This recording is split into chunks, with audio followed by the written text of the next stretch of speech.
చేనేత కార్మికులకు good news అండి. సీఎం రేవంత్ రెడ్డి గారు రాష్ట్రంలో ఉన్న చేనేత కార్మికులకు ఉన్నటువంటి 30 కోట్ల రూపాయల బకాయిలను రుణమాఫీ చేస్తామంటూ తాజాగా ప్రకటించడం జరిగింది.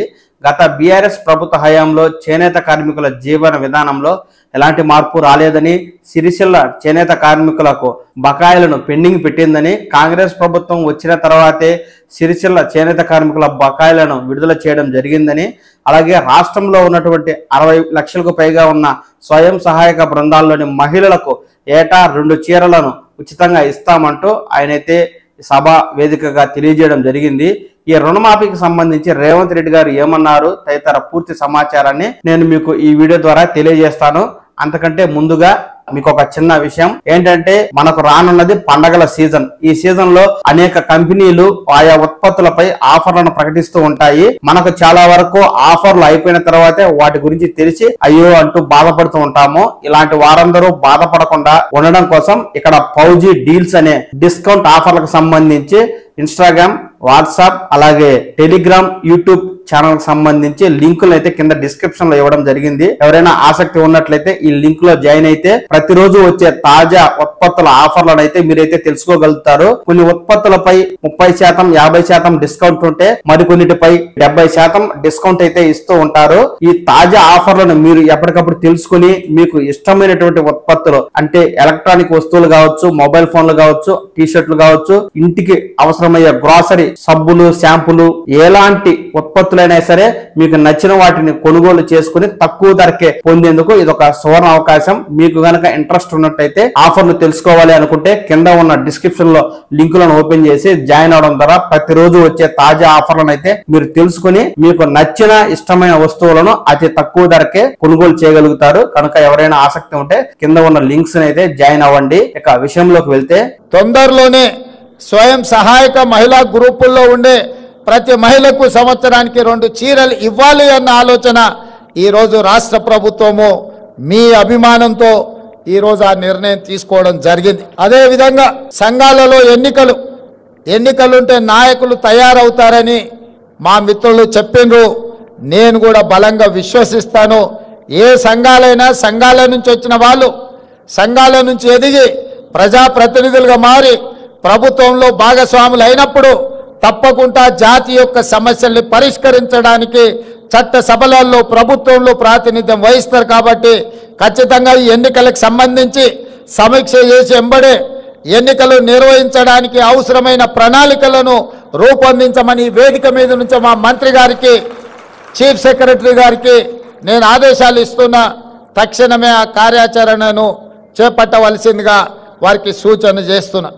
అదేవిధంగా రుణమాఫీ, రైతులకు రుణమాఫీ చేసిండ్రు, 30,000 కోట్ల రూపాయలు చేసిండ్రు.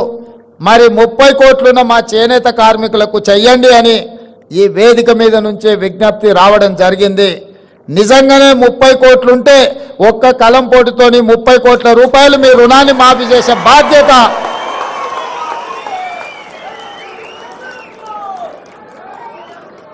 చేనేత కార్మికుల యొక్క రుణ భారాన్ని తీర్చడం.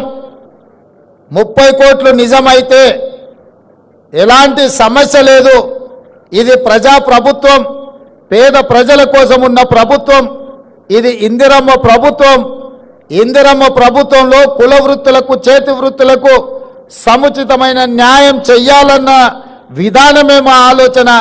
తప్పకుండా 30 కోట్ల రూపాయల రుణమాఫీ చేయడానికి, 30 కోట్లు మంజూరు చేయడానికి అవసరమైన ఆదేశాలను చీఫ్ సెక్రటరీ గారికి ఈ వేదిక మీద నుంచే ఇస్తున్నా.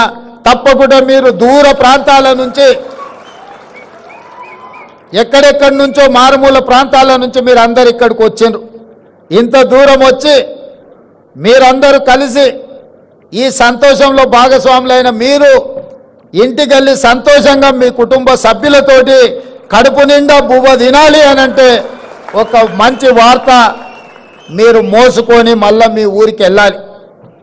ముఖ్యంగా తుమ్మల నాగేశ్వరరావు గారు చెప్పినట్టు రైతులకు పట్టెడు అన్నం పెడితే ఆ రైతులను ఆత్మగౌరవంతో బ్రతకడానికి నేతన్న నేయడం వల్లనే ఈరోజు సమాజంలో మనం అందరం కూడా గౌరవంగా బ్రతుకుతున్నాం. రైతన్న ఎంత ముఖ్యమో నేతన్న కూడా మాకు అంతే ముఖ్యం. మీ కష్టాలను తీర్చడానికి, మీ సమస్యల్ని వినడానికి, మీ సమస్యల్ని పరిష్కరించడానికి మీ ముఖ్యమంత్రిగా, మీ సోదరుడిగా నేను ఎప్పుడూ మీకు అందుబాటులో ఉంటాను. ఇక కొడంగల్ విషయానికి వస్తే ఒక్క కోస్గి మండలంలోనే, నియోజకవర్గంలోనే కాదు, కోస్గిలో మా చేనేత కార్మికులు, మా నేతన్నలు వేలాది మంది ఉన్నారు. ఇవాళ నా గెలుపులో కొడంగల్ శాసనసభ నుంచి ఎన్నికైన నాకు 100% నేతన్నలు అండగా నిలబడి ఈరోజు నన్ను శాసనసభ్యుగా ఎన్నుకున్నారు. కాబట్టి తెలంగాణ రాష్ట్రానికి ముఖ్యమంత్రి అయిన నా నియోజకవర్గంలో నేతన్నలు చాలామంది ఉన్నారు. వాళ్ళతో నాకు చాలా సన్నిహిత సంబంధాలు ఉన్నాయి. వాళ్ళకు కావాల్సిన కమ్యూనిటీ హాల్స్ కావాల్సిన నిధులు కూడా నేను ఎమ్మెల్యేగా ఉన్నప్పుడు ఇచ్చి ఆ కమ్యూనిటీ హాల్స్ కట్టించడానికి, వాళ్ళకు ఆదుకోవడానికి అన్ని రకాలుగా అక్కడ వాళ్ళతో నాకు సత్సంబంధాలు ఉన్నాయి. అందుకే ఈరోజు గద్వాలైనా, నారాయణపేట అయినా, కొత్తకోట అయినా, కోస్గి అయినా, సిరిసిల్ల అయినా, కరీంనగర్ అయినా, వరంగల్ అయినా ఎక్కడున్నా నేతన్ననే నేతన్న కొండా లక్ష్మణ్ బాపూజీ వారసులు. చూశారు కదా, సీఎం రేవంత్ రెడ్డి గారు త్వరలోనే చేనేత కార్మికులకు 30 కోట్ల రుణమాఫీ చేయడానికి రాష్ట్ర ప్రభుత్వం సిద్ధంగా ఉంది అని పేర్కొనడం జరిగింది. ఆంధ్రప్రదేశ్ అయినా తెలంగాణ అయినా ప్రభుత్వ పథకాలు, ఉద్యోగ సమాచారం ఏది ఉన్నా ఉన్నది ఉన్నట్టుగా మీరు ఈ పవన్ టాక్స్ తెలుగు ఛానల్ ద్వారా చూసి తెలుసుకోవడం కోసం ఈ ఛానల్ని లైక్ చేసి సబ్స్క్రైబ్ చేసుకోండి.